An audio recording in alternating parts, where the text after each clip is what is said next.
Hey everyone, Eric Watson here, freelance writer, player of games, writer of words, recorder of videos, and tabletop role-playing aficionado. Welcome to another DriveThruRPG review. My written and video review series will take a look at the adventures and supplemental material at DriveThruRPG.com. For this video, we'll be reviewing the essay collection, The Anatomy of Adventure by M.T. Black. If you enjoy my videos, consider using my affiliate links if you're online shopping and supporting me via patreon.com/RogueWatson. I admit this is a challenging piece to review. It's not an adventure. It's not, a class. It's not any kind of supplemental content. It is essentially it's a collection of essays written by one of the most prolific and successful creators on the DM's Guild. Raise your hand if you've heard the name M.T. Black, and you may have purchased one of his bundles, which he talks about how to bundle adventures. Just from years and years been designing adventures and has sold tens of thousands of copies on the DM's Guild. So when someone like that has something to say about here are tips for designing adventures and selling adventures, that's worth sitting up and paying attention to for sure. And that's basically what this is. It reads like I don't want to say it reads like blog. That sounds disparaging to say. It sounds like a bunch of blog posts, but it's very well written. It's an easy read. It's 100 pages. It does have a nice fancy cover. You can see here, which kind of looks like a nice old school, D&D product release. But the entire thing is just 100 pages of black text on white paper. There is no art. There's no content to draw from. So it's a challenging thing for me to review because usually that's what I'm, criticizing and analyzing are the adventures or the classes or something that's being added. But what's here is very, very, very good stuff if you are interested in the design process of adventures, how one designer specifically has, honed their craft and developed different tools and resources with how to build adventures, as well as useful for, and this happens to a lot of creators, you go back and you look at your early work, whether it's making videos or writing or art, anything, music, design, whatever you've got going on, it's very common to go back and look at stuff in your early days or just from, 1 year ago, 3 years ago, 5 years ago, whatever, and say, oh my God, I was horrible. I sucked. This was embarrassing. This is terrible. That's a normal feeling to have. And it's kind of a good feeling. I mean, it makes sense because we're always improving. Like, it would be bad if you looked back at something and been like, you can obviously be proud of stuff, but you want to be able to be constantly improving. That's kind of part of the craft. So what's interesting here is a lot of these chapters are the designer going back and doing kind of a post-mortem on a lot of his earlier adventures. For example, Temple of the Nightbringers, which was his very first, second published work. The first one being, I think, like a thing on feats, but the first published adventure, and how he went through the design process on that. There's a whole chapter about how he was initially going to do just goblins in a cave. That was a very, kind of typical thing to do, and that's kind of where he wanted to start as a baseline. But because he found a map that was more of a temple, it ended up being like goblins in a temple. And then he looked up a bunch of like, whose temple is this going to be? And it ends up, okay, what about Shar? And maybe there's some necromantic magic in there. And it just kind of keeps feeding into this whole creative process. And it's really interesting to read that. And most importantly, as you can see, very, very big text. And it's very easy to read, which I mean by that, it's not, the author doesn't get lost in a bunch of, nuance or there's not a whole lot of like self-aggrandizing where they're talking about, how great they are or anything like that, because that can be very off-putting for a lot of folks when you're reading. Even though you may respect that person, you still want to be able to have that and you want it to feel like you're sitting down and having a conversation maybe. When it comes to these things, although in some ways it's also the person standing up in front of a room and talking about, that process. And that's a big part of, how much are they just making themselves look great versus how much are they actually giving you insightful material to work with and that you can learn and take away from. And this is very much the latter, which is very nice to have. And that's something I was looking for if I'm being critical about a book that's just designed to help, creators in their creative process. This does a really good job of that, and it's such an easy read from the standpoint that doesn't use like a lot of big words or get really complicated or in the weeds about anything. Instead, it keeps it pretty fresh and keeps it centered on taking a lot of the published material the author has already done and explain like different choices they made, and then how maybe what's interesting is how maybe they would change those choices had they gone back, if they were doing like a greatest hits or something, or a remaster of their earlier adventures. Like, how would they change that content or improve it based on how they've grown as a creator, which is a lot of helpful notes on a lot of these different chapters. One of them is like, in order to get a description, if you want to read your players like the description of a room, one thing he says is just Google image search that thing, like a king's bedroom, like Google image search what that means, and then get a picture of it so that you're staring at a picture, and then you can build how it looks based on that picture. That's a pretty easy tip that everybody can use pretty quickly and effectively. So it's a lot of those kind of tips that are really, really helpful. I particularly want to point out chapter 4, because this is something that I very rarely see a lot of creators do, and I know a lot of people have this hang up, especially if you have grown up in a capitalist society and you are understandably cynical when it comes to selling people stuff. In other words, marketing. Especially if you're a creator, marketing is probably not something that you are familiar. I mean, you're familiar with it, but you don't necessarily want to market your own work. It just seems weird, right?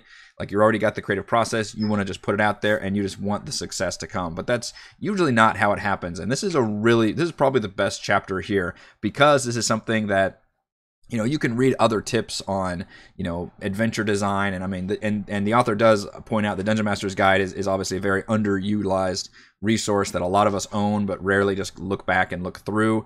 But in here, in terms of marketing, this is such a critical chapter, because it talks about how do you market yourself? Like, what tools can you use to put your work out there and make sure enough eyeballs are looking at it. And one thing that MT Black does in here is mention the fact that he was able to bundle his first few adventures, which in this case were Temple of the Nightbringers, Terror at Tribor, and Shadows on the Long Road. They were already, only a couple bucks.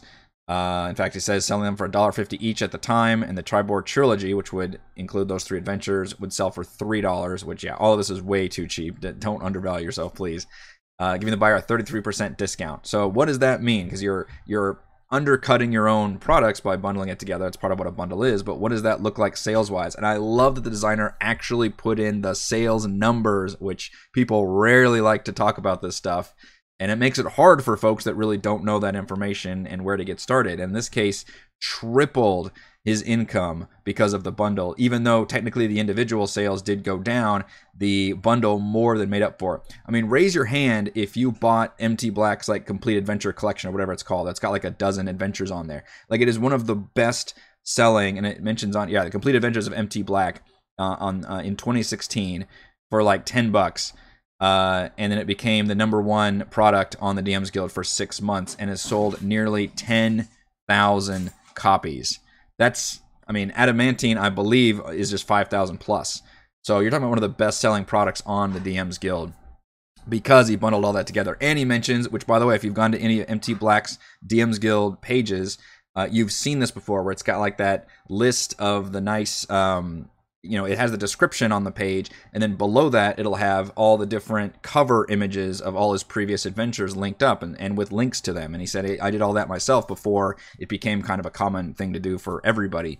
And sure enough, that does a great job of pointing people to all those other products, and not only does it establish you as a veteran writer who's produced a lot of content, but they can easily find all your stuff. And then when he created that bundle, all of his stuff was already right there, and it says, look, here's all the content that you get. And it's a smart move, because even if you're not going to write all these things, you think, oh man, I'm going to get such a good deal on this because I've just got so much content for this low price.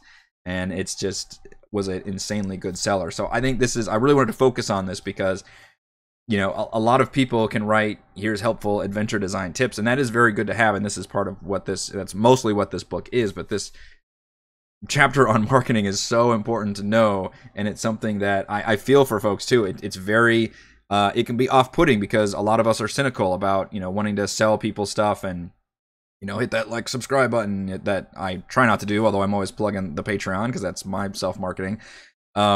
And it's difficult for people to do that, understandably so. And then same thing goes for creators on the DMs Guild. You've got to be, retweeting and sharing all that stuff. But how do you create, how do you make sure you're always on the front page? In this case, he said, like, I was just churning out content, like always trying to get my name out there and, and then make sure to sell that stuff and be active on social media and all these things. So, and he says it's a massive and complicated topic. I find it painful, and most of you do it too. But if you can master it just a little bit, it'll most likely certainly lead to more sales and hence more opportunity to create. I mean, that's the dirty secret, is that, like, yes, marketing is a part of it. If you are self-publishing, then you are self-marketing as well. So it's such a useful thing to have.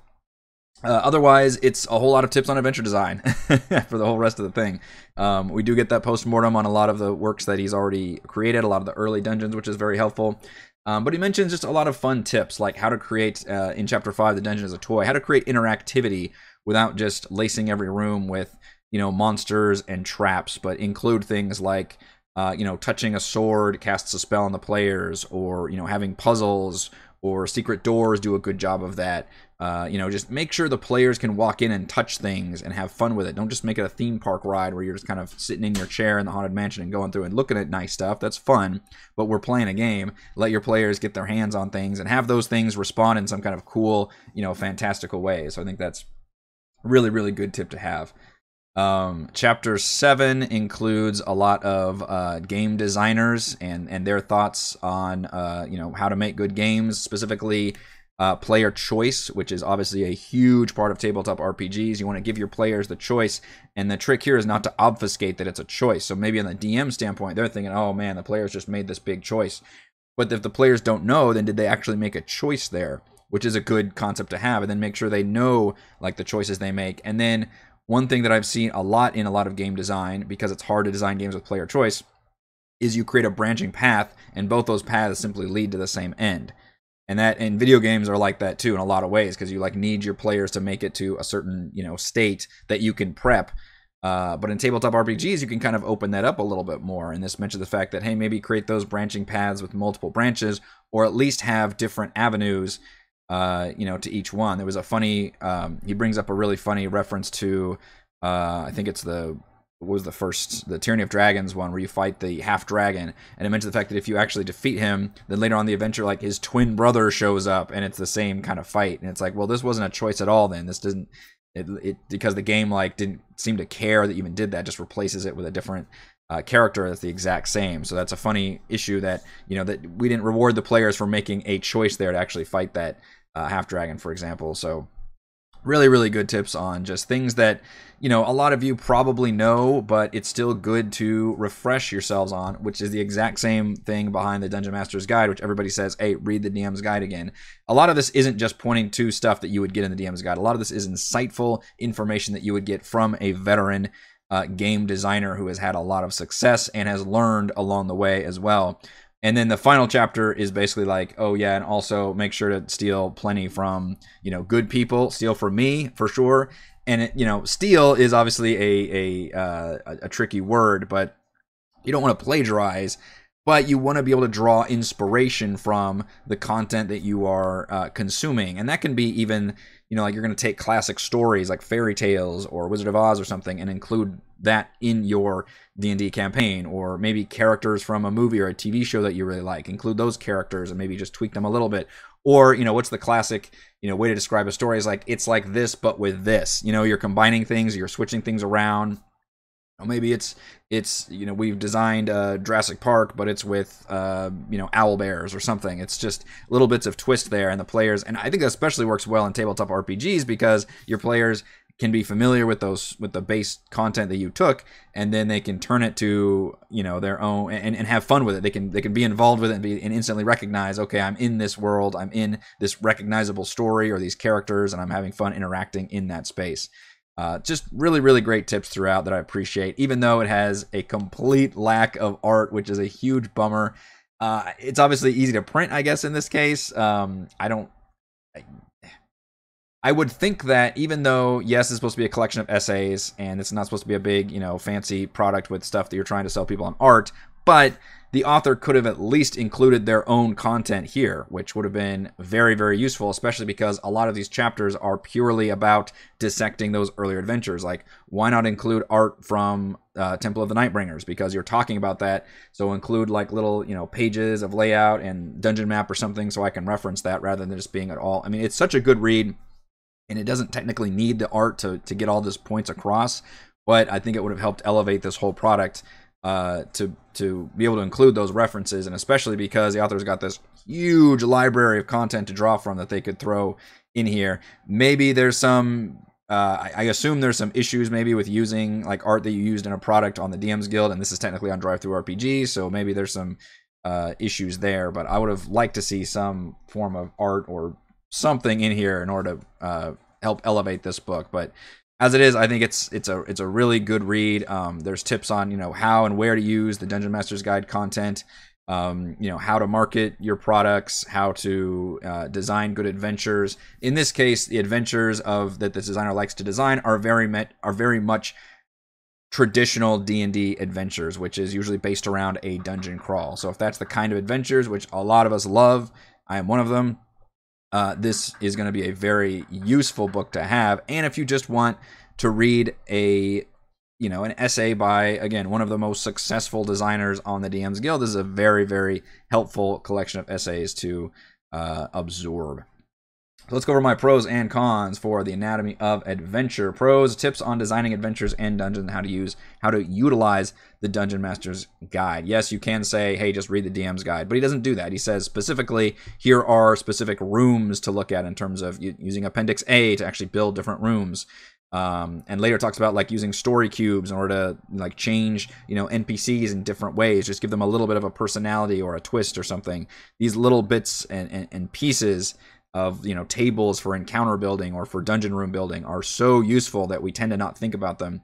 And he mentions the fact that having played through a lot of D&D and you jump into adventure design, you may think you know everything you need to know, but you're kind of skipping over a lot of those basics, foundational building blocks of how to build dungeons. And this is a really good refresher on, hey, here, yes, you can read the whole Dungeon Master's Guide, but here's the stuff that I particularly found very, very useful and how to incorporate it.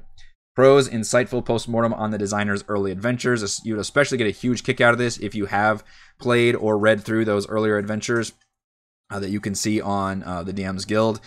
Just a very nice way, and it'd be really fun for a lot of designers to do that, which is go back, revisit your earlier work, and just talk about, hey, how would you change this stuff? Because I'm always reviewing products saying that, here's what I like, here's what I don't like, but I would love to hear from, obviously, the designers themselves, going back to stuff they did years before, after, dozens of and thousands of sales later, and say, hey, how would you change this? How would you improve or fix these issues here? Or if you would do that at all. Pro: helpful chapter on marketing as an essential tool. That was a big highlight of this, of my review, because I thought that was one of the most helpful chapters for me looking at something, and for what I imagine is a lot of people, is, adventure design is one thing, but you also have to be able to market your product and sell it and get it on eyeballs, not because you are a greedy capitalist trying to make as much money as possible, but because if you are spending this many hours, like, that is your job and you need to get money paid for it. And how does that fuel your next creative process? And that's the hurdle a lot of us need to get over, is the fact that, yes, we're doing it because we have a passion and a love for it and a creativity inside that is bursting to get out. But we still live in a society and we need to get paid for the hours spent on doing all that. And pro: I didn't even mention this at the end, a bibliography listing dozens of adventure design books and web pages, basically similar to what you would find in the, I think the Player's Handbook and or the Dungeon Master's Guide includes this, which is just other works to read. And in this case, a lot of stuff that, some of it is pointed to in the text, the designer points to specifically, and others are just kind of listed here as being helpful things to read, even going back to earlier, like in the 90s or something, that the designer really found useful and used. And some of it is specifically on adventure design, and others is just on the creative process. For example, like how to steal. One of them is steal like an artist, which is how to, utilize other people's content into your own creative work. Don't feel afraid about doing that. That's literally what everybody does. And then you eventually find your own voice and then and maybe your own voice is just taking that work and twisting it and making it your own. That's the key, and it's a really helpful to have this lists of other people to explore. My only con is there's no art whatsoever. It's it's still a very easy to read. The designer's got a good job of making the chapters relatively short. He's just got a great writing style that's very easy to parse. So it's not like you need the art to like break it up necessarily or anything, but it would have really helped to visualize a lot of the stuff he's talking about, especially just at least slap some cover images of your other products in there or something, just to help elevate it and give it that nice look. I would have really appreciated that to have. So yeah, it's a bummer that there's just no art in here and it kind of looks really overly plain despite having a really cool cover on the front. Final verdict: The Anatomy of Adventure features a collection of insightful, helpful, and easy-to-read essays on adventure design and marketing through the career of one of the most prolific and successful DMs Guild creators. Thank you to everyone for watching this video review. You can see my written review at roguewatson.com. You can watch more reviews and follow our own D&D adventures here on my YouTube channel and support my work at patreon.com/roguewatson. Always be marketing. Shoutouts to Platinum patrons Joe Will, Tiny Dancer, Manuel, Wizard, Princess, Christopher, Thomas, Captain Mike, Adam, Aiden, Instant Lose, Smog, and Roger. And gold patrons RPG, Papercrafts, Charming Grenade, Pretty Boy, and Yuma, Marcos, Dave, Vicente, Gilberto, Dead Lizard, Lounge, Sam, Ross, Lumpy Spuds, Jerome, Fatboy 619, Scalene, Nick, Barney McButterpants, Split, Angel, Veronis, Baboon, Sean, aka Cert2B, Nathan, and Fast Like a Tortoise. Thank you all very much for your support.